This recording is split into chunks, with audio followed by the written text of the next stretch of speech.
आज के टाइम पे बहुत सारी महिलाएं ऐसी हैं जो कि परेशान है ट्यूब में ब्लॉकेज को लेके। हमारी दो फेलोपियन ट्यूब होती है जो कि हमारी ओवरी से एग को कैरी करती है और वहीं पर उसका फर्टिलाइजेशन होता है।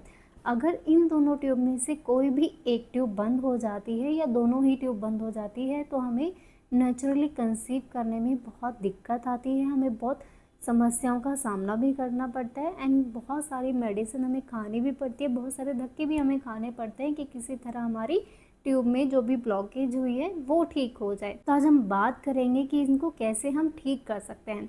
नंबर 1, पहले तो आपका अगर वेट बहुत ज़्यादा बढ़ा हुआ है, वज़न बहुत ज़्यादा बढ़ा हुआ है तो आप उसको कम करो। दूसरा, अगर वज़न बहुत ज़्यादा कम है तो उसको भी आपको एक नेचुरली आपको एक बैलेंस करना है, उसको करना अपने वज़न को बैलेंस करना है। ना तो बहुत ज़्यादा होना चाहिए ना ही बहुत ज़्यादा कम होना चाहिए। जो आपका BMI है यानी कि बॉडी मास इंडेक्स है वो आपका इक्वली आना चाहिए, यानी कि जो वेट है ना तो बहुत ज़्यादा बढ़ा हुआ ना बहुत ज़्यादा नीचे, एक बैलेंस उसमें होना चाहिए।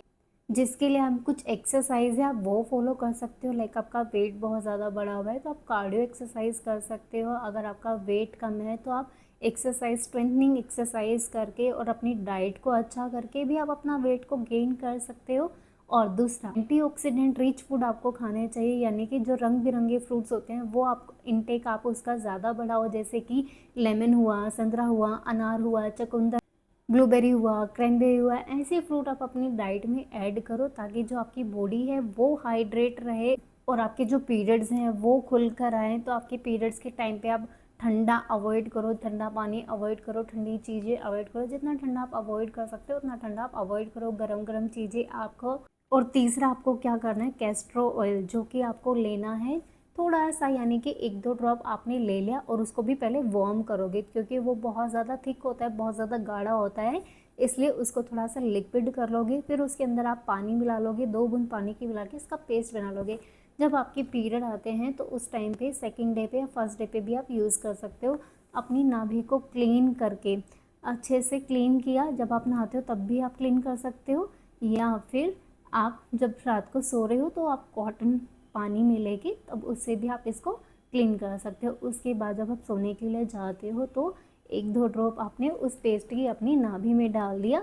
जब आपके पीरियड बंद हो जाते हैं, जब 5वां या 6वां दिन होता है, तो आप हल्के हाथ से अपने बेली को मसाज देना है, जो भी आपका निचला पार्ट है उसको मसाज देना है ताकि जितने भी ब्लॉकेज है वो सब खुल जाए। और चौथी जो टिप्स है वो है आपकी वॉक।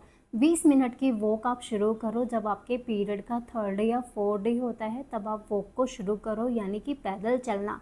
20 मिनट आप पैदल चलो। उसके बाद जब आपके पीरियड ख़त्म हो जाते हैं तो आपको पैदल ऐसा चलना है कि आपको शरीर में आपकी स्वेटिंग हो, यानी कि जो पसीना है वो आना चाहिए, जिससे जितने भी सारे टॉक्सिन्स हैं वो बाहर निकले और जितने भी ट्यूब में ब्लॉकेज है वो बाहर निकले। वॉक बहुत ज़्यादा इफ़ेक्ट करती है। अगर आपकी ट्यूब में किसी भी की तरह की ब्लॉकेज हो गई है तो आप वॉक करो, क्योंकि जो हम वॉक करते हैं तो वॉक का असर हमारी दोनों ओवरी और दोनों ट्यूब पर अच्छे से जाता है, इसलिए वॉक बहुत ज़्यादा इम्पॉर्टेंट है, जो कि आपको शुरू करनी है आपके पीरियड के 3rd डे या फिर 4th डे पर।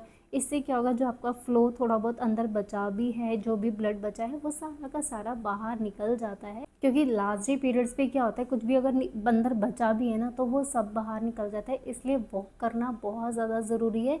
उसके बाद आप थोड़ी थोड़ी रनिंग शुरू करो। बहुत ज़्यादा रनिंग भी नहीं करनी है, धीरे धीरे रनिंग करनी है। जब आपकी पीरियड ख़त्म हो जाते हैं तो आपको 20 मिनट में क्या करना है, 10 मिनट की आपको करनी है वॉक और 10 मिनट की करनी है आपको रनिंग, ताकि जो स्वेटिंग है, पसीना है, वो आपकी बॉडी पे अच्छे से आए, जितने भी सारे टॉक्सिन्स हैं वो सारे आपकी बॉडी से निकल जाए, या किसी तरह की आपकी ब्लॉकेज है शरीर में, गांठें हैं तो वो भी निकल जाए।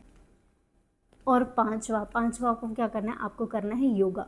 जितने भी आगे झुकने वाले आसन हैं वो सब आपको करने हैं, और आपको करनी है स्ट्रेचिंग एक्सरसाइज। स्ट्रेचिंग भी बहुत अच्छी है आपके पैल्विक रीजन और आपकी ओवरी के लिए। बदकोनासन करो, तितली आसन करो, मलासन करो, काफ़ी अच्छे हैं, काफ़ी अच्छे इनके इफ़ेक्ट आते हैं आपकी गट हेल्थ के लिए, आपके पैल्विक रीजन के लिए। आपको पैल्विक रीजन को स्ट्रॉन्ग बनाने के लिए बहुत अच्छे अच्छे आसन हैं और इनके रिजल्ट बहुत अच्छे आते हैं। तो ये कुछ टिप्स हैं जो कि आपको काफ़ी हेल्प करेंगी आपकी ट्यूब की ब्लॉकेज को खोलने के लिए। अगर आपको इस वीडियो से रिलेटेड कुछ भी पूछना है तो मुझे कमेंट बॉक्स में जाके पूछ सकते हो। वीडियो को लाइक करें, शेयर करें। धन्यवाद।